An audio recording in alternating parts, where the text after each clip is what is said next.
JKC news खबर अब तक में आप सभी का स्वागत है। मैं हूं आपके साथ निशा शर्मा। खबरों में आगे बढ़ने से पहले आइए नजर डालते हैं अब तक की प्रमुख सुर्खियों पर।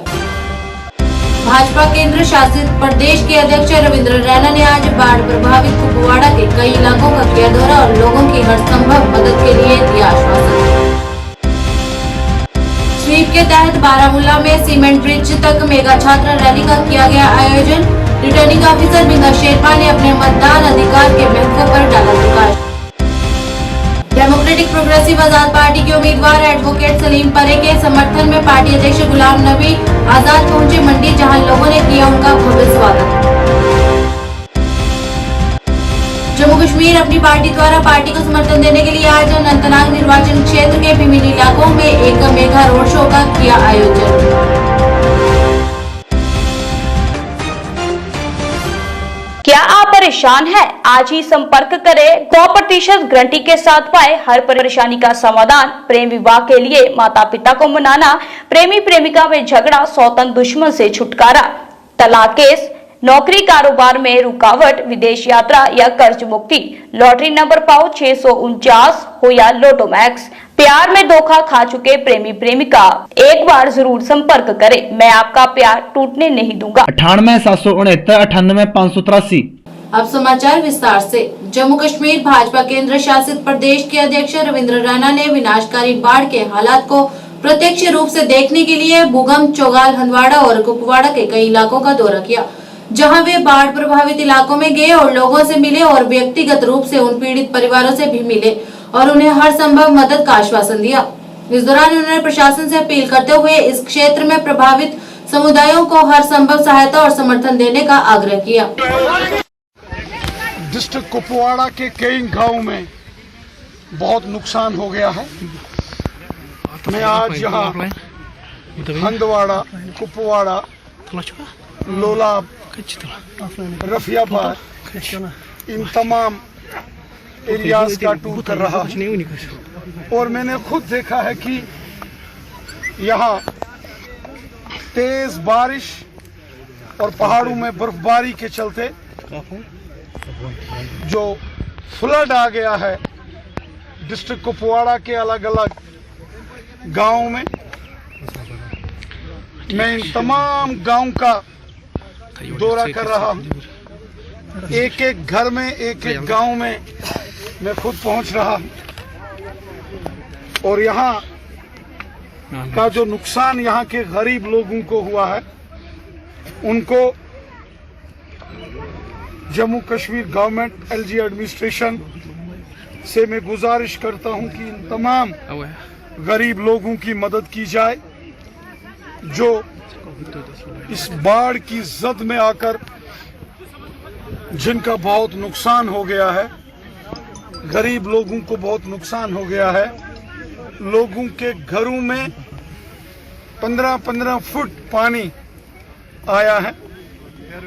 मैंने खुद घरों के अंदर जाकर मुआयना किया है और गरीब लोगों को जो भारी नुकसान हुआ है, यकीनन हम एलजी एडमिनिस्ट्रेशन से बात करके हंदवाड़ा का एरिया हो, कुपवाड़ा का एरिया हो, लोलाब का एरिया हो, करालपुरा हो, कलारूस हो या लंगेट हो, बरारीपुरा हो, चौगोन हो, वारसोन हो, जो भी एरियाज, एक एक करके हम सुबह से ही हर एक गांव में और गांव के हर एक घर में पहुंच रहे हैं। स्वीप के तहत बारामूला में सीमेंट ब्रिज तक मेगा छात्र रैली और तिरंगा रैली का आयोजन किया गया। इस मौके पर रिटर्निंग ऑफिसर बिंगा शेरपा ने नए मतदाताओं को वोटर कार्ड भी दिए और इस आयोजन का उद्देश्य लोकसभा चुनाव 2024 में अधिक भागीदारी के लिए मतदाताओं के बीच व्यापक जागरूकता बढ़ाना रहा।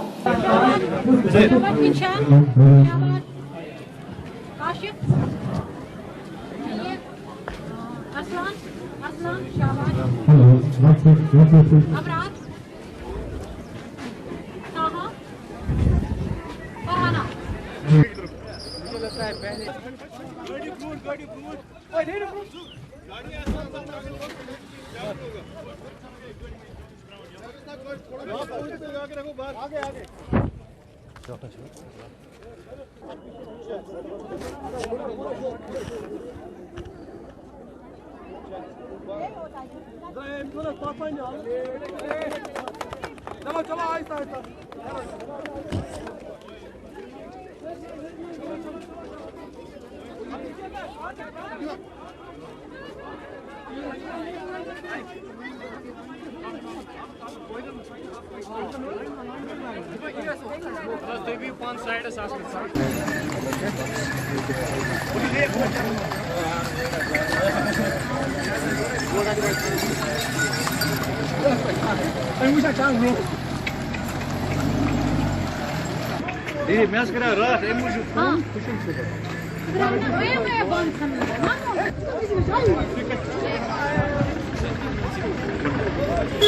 कौन से क्लास में वहाँ बचिए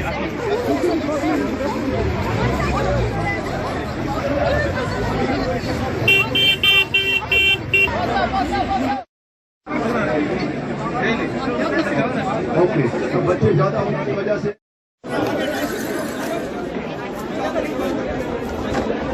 एक दूर से पाँच बच्चे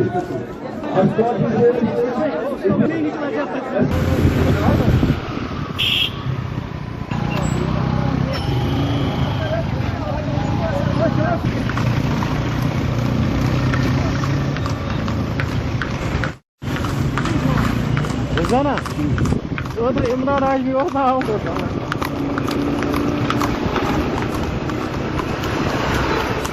ऐसे सब बहुत फॉलो रे बैठा हूँ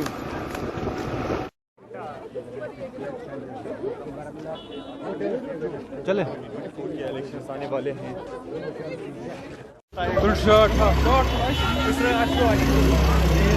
आज जब से आप देख रहे हैं कि आप जैसे देख रहे हैं आज आप सबको पता है कि हमारा जो 1 बारामूला पार्लियामेंट्री कॉन्स्टिट्यूंसी के इलेक्शंस ऑलरेडी अनाउंस हो गए हैं। आज हमारा सेकेंड लास्ट डे भी है नॉमिनेशन का, कल लास्ट डेट ऑफ नॉमिनेशन है। तो आप जब सबको पता है जैसे कि 20 तारीख को हमारी पोलिंग डे भी है। तो जैसे जैसे पोलिंग डे नज़दीक आ रही है हम लोग जो हमारी जो स्वीप एक्टिविटीज़ होते हैं जिसमें हम वोटर्स को अवेयरनेस करते हैं कि उनका वोट का क्या महत्व है, तो उसी के मद्देनज़र यहाँ पे सीईओ साहब के थ्रू हम लोगों ने एक मेगा रैली ऑर्गेनाइज़ किया है जिसमें हमारे कई सारे स्कूल्स के बच्चे आके एक हम मेगा अवेयरनेस रैली कर रहे हैं जो पूरी बारामूला टाउन के थ्रू जाएगी। इस रैली का एक ही मकसद है कि जो भी हमारे स्पेशली यंग वोटर्स हैं उनको आके हमारे यहाँ पोलिंग में वोट करें और पार्टिसिपेट करें, क्योंकि जैसा आप सबको पता है कि जो वोट का राइट है it is one of the most important rights the constitution and the country provides to the citizens. तो उसी के मद्देनजर एक हमने ये भी रखा है। सेकंड, जैसे आपको पता है कि हमारे जो पुराने ट्रांसपोर्ट के मीन्स जैसे टांगाज हैं उनके थ्रू हमने एक टांगा रैली भी रखी है so as to attract voters and attract attention की there is an election event going on. तो जैसा आप देख रहे हैं कि हमने बहुत सारी स्वीप इवेंट किए थे, उसका उसी सिलसिले में ये भी एक इवेंट है। आगे आते हुए हम और इवेंट्स करेंगे जैसे जैसे हमारा डेट नज़दीक आए, सो दैट और जितने ज़्यादा वोटर हम उनको अट्रैक्ट कर पाए हम उनको अट्रैक्ट करने की कोशिश करेंगे। डेमोक्रेटिक प्रोग्रेसिव आजाद पार्टी के अध्यक्ष गुलाम नबी आजाद के नेतृत्व में आज पुंछ जिले के सुरनकोट में अनंतनाग राजौरी संसदीय क्षेत्र से पार्टी के उम्मीदवार एडवोकेट सलीम परे के समर्थन में एक रोड शो का आयोजन किया गया। इस दौरान उन्होंने लोगों से अपने मत का उपयोग कर उचित उम्मीदवार को चुनने की अपील की है ताकि वे संसद में जनता की आवाज को उठा सके। इस बीच उन्होंने पार्टियों की भी आलोचना की है जो उक्त संसदीय सीट पर चुनाव में देरी की शिकायत कर रहे हैं।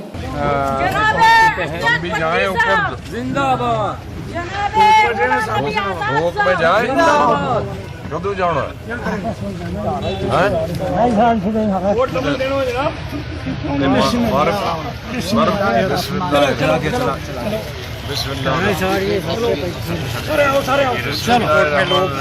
गुलाम नबी आजाद साहब का इस्तेमाल करते हुए लोकसभा इलेक्शन के हवाले से बात की जाए तो आजाद पार्टी का जो कैंडिडेट है यहाँ के नहीं बल्कि पूरे हिंदुस्तान के लोगों को फख्र है। आजाद साहब एक सेकुलर आउटलुक के आदमी हैं। आजाद साहब ने हिंदुस्तान की खिदमत की है। आजाद साहब बहुत देर तक मिनिस्टर रहे हैं, अपोजिशन लीडर रहे हैं और आजाद साहब का ये विजन है कि डेवलपमेंट करनी है और पीर पंजाल के लिए उनका जो विजन ये है कि पुंछ मेडिकल कॉलेज देंगे और ये आजाद साहब ही जिन्होंने 10 जम्मू कश्मीर में 10 डिस्ट्रिक्ट भी दिए थे और मेडिकल कॉलेज भी दिए थे। आजाद साहब अगर जीत जाते हैं आइंदा असेंबली इलेक्शन में और इनको अगर लोगों का सपोर्ट मिलता है, कामयाबी मिलती है, तो आजाद साहब इस J&K का नक्शा ही चेंज करेंगे इंशाल्लाह। आजाद साहब जितने पॉपुलर डोडा में हैं, कठुआ में हैं, जम्मू में, उतने ही राजौरी पुंछ में हैं। और उमर अब्दुल्ला साहब ने ये कहा था कि आजाद साहब को वहाँ डोडा से इलेक्शन लड़ना चाहिए। भाई आजाद साहब जब MP बने थे महाराष्ट्र से, जब इंदिरा गांधी ने इनको इलेक्शन लड़ाया था, उस वक्त ये ऑल इंडिया यूथ कांग्रेस के प्रेसिडेंट थे। और वहाँ 5% हिंदू की आबादी है, मुसलमानों की आबादी है, सॉरी मुसलमानों की 5% आबादी है और 95% हिंदू की आबादी है, जहाँ से 3 बार MP लड़ के आए। आजाद साहब तो सेकुलर आदमी, आजाद साहब जम्मू से लड़े, कश्मीर से लड़े, पुलिस चोरी से लड़े, अननाग से, आजाद साहब कहीं से भी लड़ सकते हैं। ऐसे राजौरी पुलिस के लोगों का ये रहेगा कि एक तो ऑलरेडी हमारा बेड़ा गर्क किया है डिलिमिटेशन कमीशन ने, और हमें कहीं का नहीं छोड़ा। हमें पहले जम्मू के साथ लगाया था तो भी हम कंफर्टेबल थे, अब अंतराल के साथ लगाया। अभी आप देखें मुगल रोड बंद है। पार्लियामेंट का होगा, हम जब विधानसभा लड़ेंगे तब हमारा मैनिफेस्टो होगा। छोटी छोटी पार्टियों की तो 2-2, 3-3 लोग सरकार तो नहीं बना सकते, प्रधानमंत्री नहीं बना सकते। उनका यह है कि हम MP कैसा भेजें, पढ़ा लिखा भेजें। हमारा वकील है कैंडिडेट यहाँ से अनंतनाग का रहने वाला है, सलीम परे साहब, एडवोकेट सलीम परे साहब हाई कोर्ट में वकालत करते हैं। हमारे ऑफिस बेयर भी है, हमारी पार्टी के स्पोक्समैन भी है, DDC के चुने हुए मेंबर भी हैं। वो निचली लेवल सतह पे भी लोगों की मुश्किलात जानते हैं और पार्लियामेंट में भी अच्छी हमारी स्टेट की और हमारे लोगों की वकालत करें। की आदत है हर चीज़ का विरोध करना। सब इंसानों को दिखता है बर्फ पड़ा, बर्फ से लदा हुआ पीर की गली। अब हमें 3 दिन लगे हैं जम्मू से आते हुए यहाँ पहुँचने के लिए, 3 दिन फिर लगेंगे और 3 रातें। तो ये कौन सी कॉन्स्टिट्यूंसी हिंदुस्तान में है जहाँ को एक डिस्ट्रिक्ट से दूसरे डिस्ट्रिक्ट तक जाने में 3 दिन और 3 रातें लगे? तो ये तो अंधे को भी नज़र आता है कि मैं उनको बताता था मुगल रोड में ये कॉन्स्टिट्यूंसी नहीं थी। जब मुगल रोड नहीं थी तो ये तब जम्मू का हिस्सा था, तब ये अनंतनाग का हिस्सा में, कश्मीर का हिस्सा था। आपने कश्मीर के लिए आपने कहा मैनिफेस्टो हमारी होगा असेंबली के लिए, बड़ी पार्टियों के लिए जो है उनके लिए मैनिफेस्टो है कि जो प्राइम मिनिस्टर बनाने का दावा करते हैं। यहाँ की कोई भी जम्मू कश्मीर की पार्टी है, चाहे किसी के 2 MP आएंगे, किसी का 1 MLA का है, तो उसको प्रधान पूरी स्टेट की ही जरूरत है। बहुत बिल्कुल इंशाल्लाह जीत पाएंगे, क्यों नहीं जीत पाएंगे। जब इस्तीफा दिया था दिल्ली से और मैंने कहा था मैं जम्मू कश्मीर की अब खिदमत करूँगा, तो हमारे लोगों ने याद दिलाया कि हम तो 2.5 साल से 2 साल से असेंबली की तैयारी कर रहे हैं, क्या आप यहाँ सरकार बनाएंगे, लेकिन आप तो फिर भागने की कोशिश कर रहे हैं। इसलिए सर गुलाम नबी कोई गलती नहीं, क्योंकि कांग्रेस पार्टी खुद खत्म हो रही है। आप रोज देखिए ना टेलीविजन में 10-20 लीडर भागते हैं। मुझे ये फिक्र है कि पार्लियामेंट खत्म होने तक। जम्मू कश्मीर अपनी पार्टी ने आज अनंतनाग निर्वाचन क्षेत्र के विभिन्न इलाकों में एक मेगा रोड शो आयोजित किया, जो मुख्य शहर अनंतनाग से शुरू हुआ और खानबल में समाप्त हुआ। इस मौके पर अतिरिक्त महासचिव हिलाल अहमद शाह और तारिक शाह बीरी समेत वरिष्ठ नेता भी मौजूद रहे। लोगों ने जगह जगह रोड शो का स्वागत किया और इस रोड शो को समर्थन दिया। इस विशाल रैली में महिलाएं, बुजुर्ग और युवा समेत तमाम लोग शामिल हुए।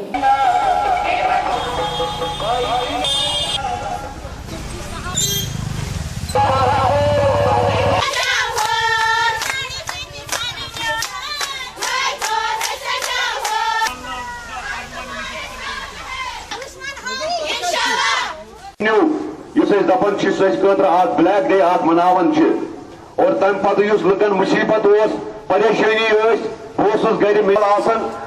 हतस दोस हेकन स्कूल कॉलेज गज डिस्टर्बेंस प्रत कुछ जाए मे निश गरीब गरीब आप से होते हुए बुलबुल नौगाम, ब्रागपोरा, तूर तक हम गए, कड़पोरा, तूर, फिर कवारी गांव होते हुए हम पहुंचे और जिस तरीके से लोगों ने वालिहाना इस्तकबाल किया, बिलखुसूस में उन माओं का, उन बहनों का कभी जिंदगी में नहीं भूल सकता हूं जिन्होंने कश्मीरी बोला PhD बनाएंगे, PhD बनाई। आप लोग हमें कहते थे आप जम्मू कश्मीर अपनी पार्टी आप क्यों नहीं PhD में गए? हमने कहा जब इनको अपने सीट का मौका आएगा ये PhD कहीं नजर नहीं आएगी। आज क्या बोल रहे हैं? आज बोल रहे हैं नेशनल कॉन्फ्रेंस एंड पीडीपी ने पीएचडी तोड़ा, पीडीपी ने बोला एनसी ने तोड़ा। और दूसरा आज क्या चल रहा है? पीडीपी बोल रहा है कि नेशनल कॉन्फ्रेंस बीजेपी का बी टीम है, और नेशनल कॉन्फ्रेंस कहता है कि पीडीपी नेशनल ये बीजेपी का बी टीम है। भाई साहब, पहले इनको फैसला करने दो। जब ये फैसला करेंगे BCA कौन है, फिर हम इनसे बात करेंगे। कहां आप उमर अब्दुल्ला की बात कर रहे हैं? उमर अब्दुल्ला साहब ने तो नेशनल कॉन्फ्रेंस ने ये साउथ कश्मीर अनंतनाग पुंछ राजौरी सीट से शिकस्त एक्सेप्ट की है। उन्होंने ये खुद एक्सेप्ट किया है कि हमारे पास पूरे 18 असेंबली सेगमेंट जो अनंतनाग पुंछ राजौरी में है, कोई ऐसा लीडर है ही नहीं हमारे पास जिसको हम पार्लियामेंट में भेजते हैं। उन्होंने तो नारद से लाया, वहां से ये क्या बोलते हैं गांधरबल से उन्होंने कैंडिडेट लाया। यहाँ लोग बेवकूफ है। जो हसनैन मसूदी था वो कहां है? आज हम रोड शो में गए, लोग बोलते हैं पार्लियामेंट मेंबर किधर है? वो हमारे पास नहीं आया। और जब यहां पर उसको भेजा पार्लियामेंट में, वहां पर क्या उसने बोला? वो इसलिए तो उन्होंने उसको पीछे रखा। 3 कैंडिडेटों को बदल के आपको क्या लगता है कि आप बोलते हो हम जीतेंगे? मेरी बात रखिए याद, इन तीनों कैंडिडेटों की जमानत जब्त होगी। जम्मू में महिलाओं और बेरोजगार किसानों की आय बढ़ाने के लिए बागवानी विभाग विभिन्न गतिविधियां चला रहा है और उन्हें घर पर ही फलों में जैम, मुरब्बा और अन्य उत्पाद बनाने का प्रशिक्षण दिया जा रहा है। साथ ही इन वस्तुओं को डिब्बा बंद करने से होने वाले लाभों के बारे में उप निदेशक गुल सैयद के नेतृत्व में जानकारी दी गई।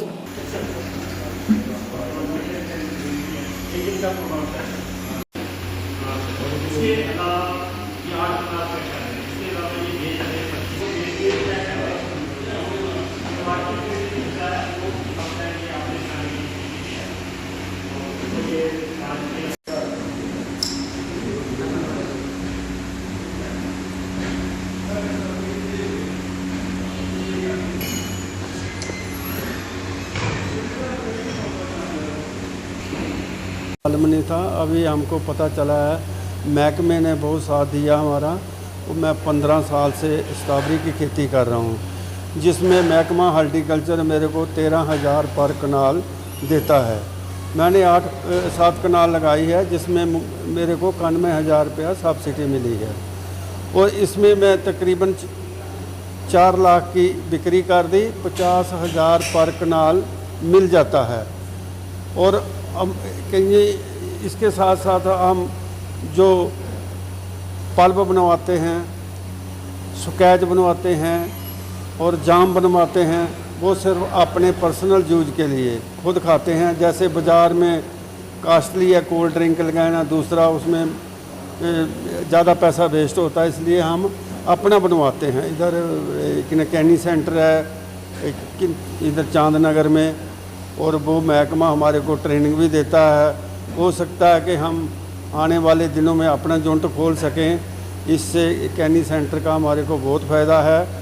और जैसे मोदी साहब का कहना है कि किसान की इनकम दुगनी करनी है, मैं तो कहता हूँ दुगनी तो क्या, दुगनी से भी चुगनी हो सकती है। अगर किसान ठीक अपना खेती में काम करे तो वो दिन दूर नहीं है। तकरीबन हर किसान जो है अपनी इनकम जो है दुगनी कर सकता है। महकमा हमारे साथ पूरा साथ दे रहा है।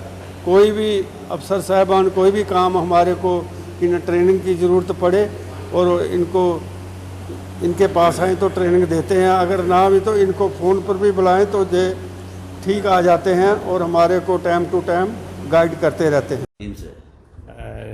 महकमा हार्टिकल्चर के अंदर एक हमारा विंग है जिसको फूड प्रोसेसिंग विंग से जाना जाता है, कैनिंग विंग से।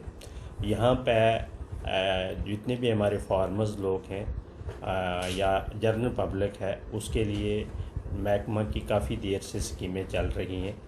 वो ये जितना भी प्रोड्यूस करते हैं, चाहे वो स्ट्रॉबेरी का जैसे आपने देखा होगा, या एलोवेरा है, या दीगर फ्रूट्स या वेजिटेबल्स जो भी हमारी तैयार करते हैं वो फील्ड में, वो सारी की सारी वो बेच नहीं पाते हैं।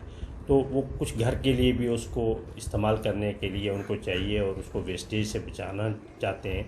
तो उसके लिए हमारे पास स्कीम है कि हम उनका जो रॉ मटेरियल है वो यहाँ पे वो पहुँचाते हैं, उनको प्रोसेस करके जो वो पॉसिबल प्रोडक्ट्स उसके होते हैं, जो भी प्रोडक्ट बन सकते हैं, यानी मेरा मतलब कहने का, जैसे वो स्ट्रॉबेरी लाएँ तो स्ट्रॉबेरी का जैम बनवा रहे हैं, या वो जेली बना सकते हैं, या उसका कोई स्क्वैश बनवाते हैं, पल्प निकलवाते हैं तो वो नॉमिनल चार्जेस पे हम उनको प्रोसेस करके देते हैं। पहले तो ये ताकि वो घर में पूरा साल यूज़ करें, क्योंकि फ्रूट्स और वेजिटेबल्स हमारी सेहत के लिए बहुत ही मुफीद हैं। ख़ासकर अगर हम स्ट्रॉबेरी की बात करें, इसकी लाइफ बहुत कम है, एक हफ्ते में ये ख़राब हो जाएगी। लेकिन अगर हम उसको प्रोसेस करके रखेंगे तो इसको हम ज़्यादा देर चला सकते हैं, 6 महीने 8 महीने चला सकते हैं, कोई परेशानी वाली बात नहीं। तो उसमें क्योंकि देखो ये हार्ट की हेल्थ के लिए बहुत अच्छी है, ये डायबिटीज़ पेशेंट के लिए इवन अच्छी है, ये ब्लड प्रेशर पेशेंट के लिए अच्छी है, इवन कैंसर पेशेंट के लिए ये हम कैंसर से रोकती है ये। ऐसे अगर इसका हम प्रयोग करेंगे तो कैंसर नहीं होगा। तो एंटीऑक्सीडेंट होने की वजह से ये स्किन की प्रॉब्लम है जो ये बहुत कम हो जाती है। तो इसकी बहुत सारे फ़ायदे हैं सभी फ्रूट्स के, और बिलखसूस इसकी बात हम कर रहे हैं स्ट्रॉबेरी की, तो इसकी काफ़ी फ़ायदे हैं। इस सिलसिले में हमने एक और स्कीम भी रखी है आम किसानों के लिए, जो हमारे पूरे डिस्ट्रिक्ट में, पूरे डिवीजन में। बारामूला में वन क्षेत्रीय वन सुरक्षा बल और वन्य जीव संरक्षण विभाग के फ्रंटलाइन कर्मचारियों के लिए मानव वन्य जीव संघर्ष के शमन पर 2 दिवसीय तकनीकी और इंटरैक्टिव कार्यशाला सह प्रशिक्षण कार्यक्रम का आयोजन किया गया। इस मौके पर विवेक वर्मा IFS, सत्येंद्र मौर्य प्रभागीय वन अधिकारी JV वन प्रभाग बारामूला सहित अन्य अधिकारी मौजूद रहे। कार्यक्रम के पहले चरण में तेंदुए और भालू के विशिष्ट संदर्भ के साथ कश्मीर प्रांत में मानव वन्य जीव संघर्ष के समग्र परिप्रेक्ष्य और उसके तरीके पर चर्चा की गई तथा आज दूसरे दिन बचाव उपकरणों का व्यवहारिक प्रशिक्षण और विभिन्न बचाव गियर और उपकरणों के साथ अनुकूलन दिया गया। और इसी के साथ इंतजार सुहेल वन्यजीव वार्डन उत्तर प्रभाग ने धन्यवाद की औपचारिक भूमिका के साथ प्रशिक्षण सत्र का समापन किया। ठीक है सर।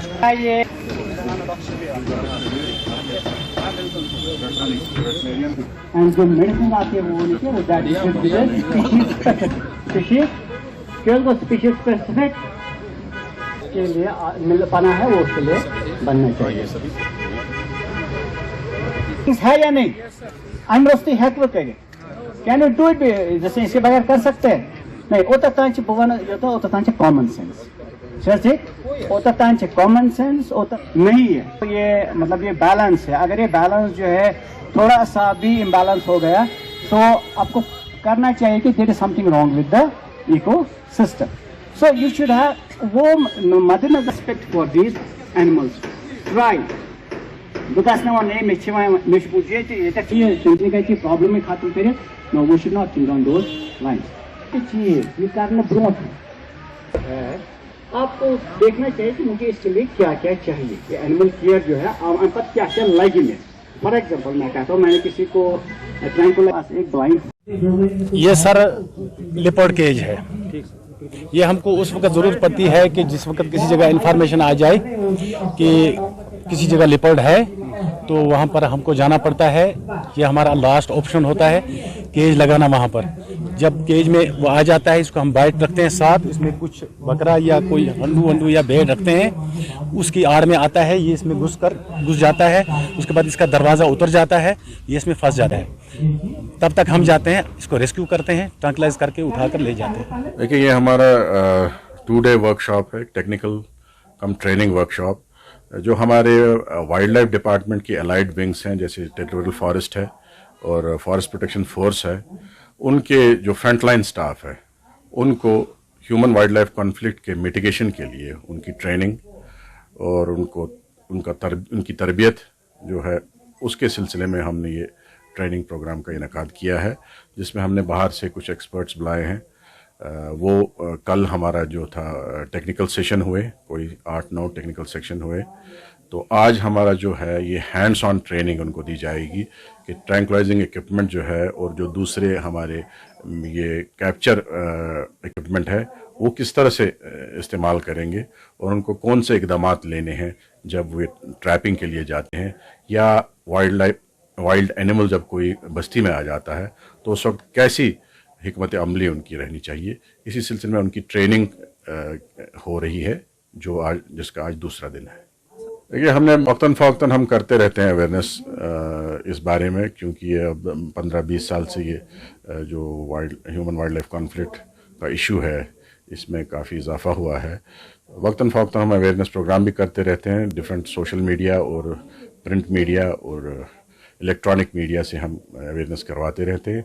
इसमें हमारी गुजारिश है अवाम उन्नास से कि जब भी कभी कोई जंगली जानवर बस्ती में उतर आए तो सबसे पहले वो हमारे जो नज़दीकी कंट्रोल रूम हैं, जिसके नंबरात हमने काफ़ी पब्लिसाइज़ किए हुए हैं, तो वहाँ वो रब्ता करें उनसे और अपनी लोकेशन बताएं, तो हमारी team within no time वहाँ पर पहुँच जाती है और ख़ुद कोई कोशिश न करें उस जंगली जानवर को टैकल करने की, क्योंकि इससे जानवर को भी और ख़ुद इंसानों को भी खतरा लाक। पुंछ में पूर्व एमएलसी प्रदीप शर्मा के आवास स्थान पर आज भारतीय जनता पार्टी के कार्यकर्ताओं द्वारा एक कार्यक्रम का आयोजन किया गया, जिसमें बड़ी संख्या में लोगों ने भाग लिया। इस मौके पर पूर्व एमएलसी विबोध गुप्ता मुख्य तौर से मौजूद रहे। इस बीच उन्होंने अनंतनाग राजौरी संसदीय सीट के लिए अपनी पार्टी के उम्मीदवार को समर्थन देने की घोषणा करते हुए अन्य विपक्षी दलों पर भी निशाना साधा। 370 सीट मांग रहे हैं, वो 400 से ऊपर सीट और खाली भाजपा की होगी, और उसके बाद ऐसा कोई बात नहीं है, 450-500 तक हम पहुंचेंगे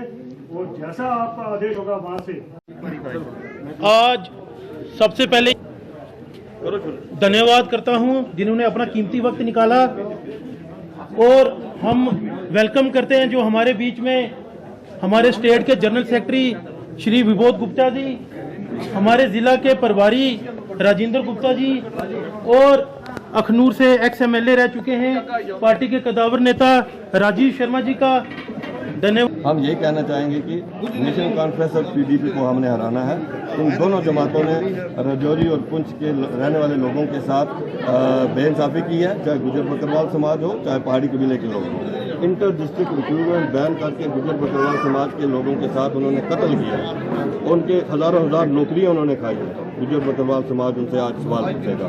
पहाड़ी कबीले के लोगों को भी उन्होंने 70 साल लॉलीपॉप दे के रखा कि हम आपको पीएसबी देंगे, हम आपको एसटी देंगे, पर नहीं दिया। ओबीसी समाज का भी गला इन्होंने यहाँ पर पहुँचा है। राजौरी पुंछ के लोग इस बार एमसी और पीडीपी को सबक खाएंगे और भारतीय जनता पार्टी समर्थित कैंडिडेट को वोट देंगे। बच्चों की हम करवानी देंगे, लेकिन भारतीय जनता पार्टी को किसी भी बच्चे की करवानी चाहिए, उनको एक चीज़ चाहिए, वोट चाहिए। और मैं ये कहूँगा, तब हमने ये भी बोला था कि मोदी जी और अमित शाह जी बोलेंगे कि आपको किसी पेड़ पे मोहर लगानी है तो हम उस पर भी तैयार हैं। आज हम नहीं कहते हैं किसी पेड़ पे मोहर लगाएं, पर मैं ये कहूँगा कि भारतीय जनता पार्टी और अमित शाह जी ने ये कहा जम्मू में आकर कि कांग्रेस, एनसी और पीडीपी तीनों बातों को छोड़कर आप इनको वोट ना दें, आप और किसी को वोट दें, इनको मत वोट दें। मैं ये कहूँगा कि उन्होंने इनफैक्ट मुझे लगता है कि बैट और बल्ले जो वो हमारा जफर जो है अकमाल मनास, वो लोकल आदमी है, यहाँ का सियाला का सुरम कोट का, हम सबको उसको। श्रीनगर में आज एसएमसी आयुक्त डॉक्टर ओवैस अहमद द्वारा जहांगीर चौक पर चल रहे कार्यों का निरीक्षण किया गया। इस दौरान उन्होंने कहा कि मौसम में सुधार होते ही शहर की सभी सड़कों पर मैग्नेमाइजेशन कुछ ही दिनों में शुरू हो जाएगा और प्रमुख परियोजनाओं का पूरा होने में लगभग 1 महीना लग सकता है तथा छोटी परियोजनाओं को 45 दिनों में पूरा कर लिया जाएगा।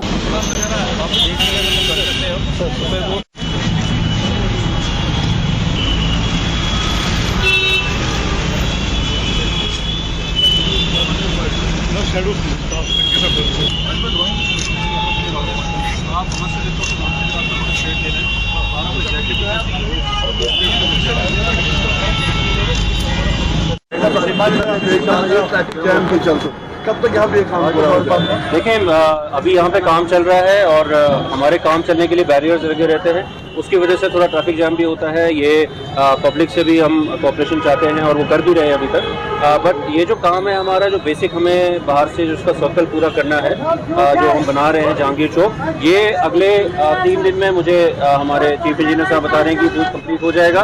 और उसके बाद हम जो रोड सर्विस है उस पर काम करेंगे, फिर ये वाला काम हम बाद में करेंगे, यानी कि बाद के 1-1.5 महीने में हम अंदर वाले काम को कंप्लीट करेंगे और जो रोड का काम है वो हम उससे पहले ही कंप्लीट करके 4-5 दिन में उसको मैग्नेमाइजेशन शुरू कर देंगे। आइडिया क्या है सर इसके पीछे, जिस तरह से हम यहाँ पे देख रहे हैं कि लोग समझ नहीं पा रहे हैं कि यहाँ पे बनने क्या जा रहा है, आइडिया क्या है इसके पीछे? नहीं, देखिए, ये रोटरी है हमारा, जहांगीर चौक का रोटरी है और उसी पे काम कर रहे हैं। और जो रोटरी का एक फंक्शन रहता है कि ट्रैफिक जो है वो सर्कुलर चलता रहे, हमें डाइवर्जन ना लेना पड़े, जैसे कि अभी हमें लेना भी पड़ता है। तो हमारी कोशिश यही है कि ये जो ट्रैफिक की डिमांड को देखते हुए आप देख सकते हैं कि क्योंकि ये फोकल एरिया है, ये एक ऐसा एरिया जहाँ पे ट्रैफिक मूवमेंट बहुत ज़्यादा रहती है, तो उसको देखते हुए एक रोटरी पूरी सीमलेसली बनाई जा रही है, जिसमें हमारे लगभग यहाँ पे 10 जो रोड्स हैं वो यहाँ पे आके जुड़ती हैं, तो उनसे जो ट्रैफिक आए वो सीमलेसली यहाँ पे रोटेट होके अपने अपने अलग अलग डायरेक्शन में जा सके।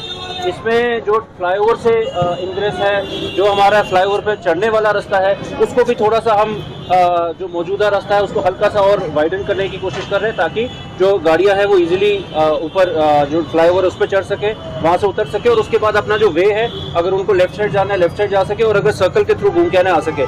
अभी तक क्या था, वो डायरेक्टली आते थे और 90 डिग्रीज पे कन्वर्जन हो जाता था फ्लाईओवर वाले ट्रैफिक का और एक साइड वाले ट्रैफिक का। तो अब वो 90 डिग्री कन्वर्जन ना हो, उसकी वजह से ट्रैफिक जाम ना लगे, सर्कुलर वो चले, वो उसके पीछे मोटर। सर कितने ऐसे प्रोजेक्ट्स हैं जो अभी नामुकम्मल है श्रीनगर स्मार्ट सिटी के अंडर, और कब तक ये मुकम्मल होंगे? देखिए, हमारे जो मेजर प्रोजेक्ट्स है वो गिन के 10-12 ही हैं, उसके अलावा कुछ माइनर प्रोजेक्ट्स हमारे चल रहे हैं जो कि 30-40 हैं, और ये जो प्रोजेक्ट्स है ये हमारे लगभग आने वाले अगले 1-1.5 महीने में कंप्लीट होने हैं, और जो मेजर प्रोजेक्ट्स है उनका काम हमारी कोशिश है कि इसी महीने में हम कंप्लीट करें। लोगों को दिक्कतें हो रही है चलने में, तो यहाँ इस पैच बिजी पैच माना जाता है, ये कब तक मुकम्मल? देखिए, जैसे आप भी इधर आए, ये काम भी बहुत ज़रूरी था, जैसा मैंने आपको बताया, हमें ट्रैफिक फ्लो भी स्मूथ करना है और इस एरिया को भी डेवलप करना था। तो ये जो हमारा काम है इसको जितना फास्ट किया जा सकता था उतना फास्ट किया है। आप खुद देखते रहे हैं कि इवन विंटर्स के दौरान जब अमूमन बहुत मुश्किल था कि बाहर निकल के लेबर अपना काम करे, तब भी लेबर यहाँ डे एंड नाइट काम करते रहे हैं, और जो हमारी अंडरग्राउंड डक्टिंग थी यहाँ पे भी हम लोग जो हमारी फैसिलिटीज़ है उसको अंडरग्राउंड कर रहे हैं, तो वो काम भी हमने रातों में करके उसको मुकम्मल किया। ट्रैफिक होने के बावजूद वो दोनों तरफ से चैलेंज है, और ट्रैफिक में काम करना भी उतना दिक्कत होता है, तो यहाँ जो इंजीनियर्स हैं, यहाँ जो पूरा स्टाफ है, उन सब लोगों ने लग के मेहनत करके काम किया है, तो बेसिक अभी मुश्किल काम हो चुका है। अब सिर्फ इसकी लाइनिंग हम कर रहे हैं और रोड सरफेस ठीक करेंगे। 1.5 महीना सफिशिएंट है सर इसका? 1.5 महीना मोर देन सफिशिएंट है। फिलहाल हम रोड सरफेस को उससे जल्दी ठीक कर देंगे। इसी हफ्ते में हम रोड के जो मैग्नेमाइजेशन का काम लगा देंगे, फिर इंटरनल काम चलता रहेगा, उससे ट्रैफिक को पब्लिक को दिक्कत नहीं आएगी। पीपल्स डेमोक्रेटिक पार्टी के नेता तारिक भट्ट ने श्रीनगर में बिजली की लंबी कटौती को लेकर पीडीडी विभाग की आलोचना करते हुए कहा कि बिजली के अभाव में लोगों और बच्चों को कई दिक्कतों का सामना करना पड़ता है, तथा जो मरीज ऑक्सीजन कंसंट्रेटर पर हैं उन्हें भी कई परेशानी हो रही है। उन्होंने कहा कि स्मार्ट सिटी के तहत सरकार ने 24 घंटे बिजली प्रदान करने का वादा किया था, परंतु इसके बावजूद भी बिजली कुछ ही समय के लिए रहती है। इस मौके पर उन्होंने सरकार से इस मामले में हस्तक्षेप करने और इस समस्या को हल करने की अपील की।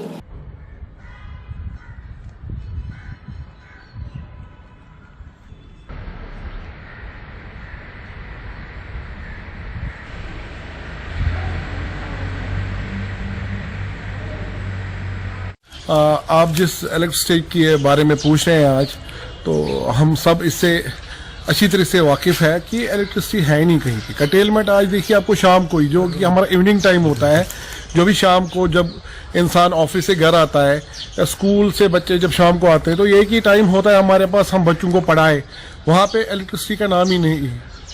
कटेलमेंट इतनी ज़्यादा हो रही है यहाँ पे। कुछ पेशेंट्स, मैंने पहले भी बोला था कि कुछ पेशेंट्स ऑन ये ऑक्सीजन मशीन्स पे होते हैं, ठीक है। तो जब ये कटेलमेंट होगी तो उनकी लाइफ तो थ्रेट में पड़ जाएगी, ठीक। और मुझे सबसे बड़ी बात ये इसका ताजुब होता है कि हमें उस चीज़ का सर्विस चार्जेस देने पड़ते हैं, इलेक्ट्रिसिटी चार्जेस देने पड़ते हैं, जो हम अवेल ही नहीं करते हैं।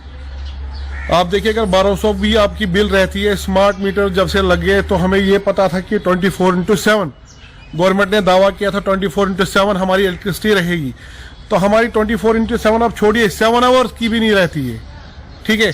और अगर 1000 रुपये हमारे मोहल्ले में परसों वहाँ पे 1000 रुपये किसी के बैलेंस थे, उसकी इलेक्ट्रिसिटी काट दी गई, और वो उसने बताइए कि उसने यूज़ भी नहीं की है सर्विसेज, ठीक है।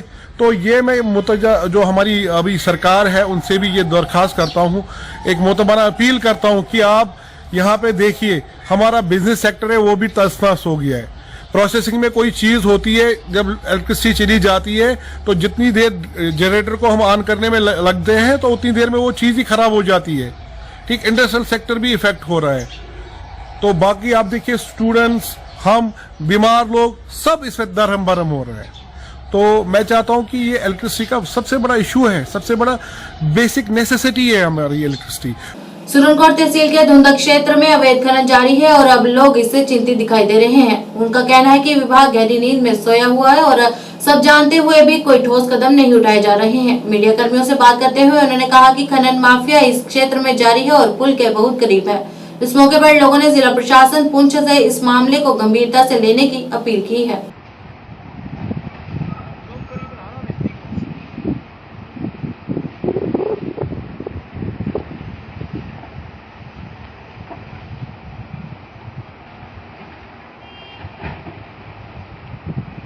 आज के इस अंक में बस इतना ही। नए अंक लेकर फिर हाजिर होंगे, तब तक के लिए दीजिए इजाजत। नमस्कार।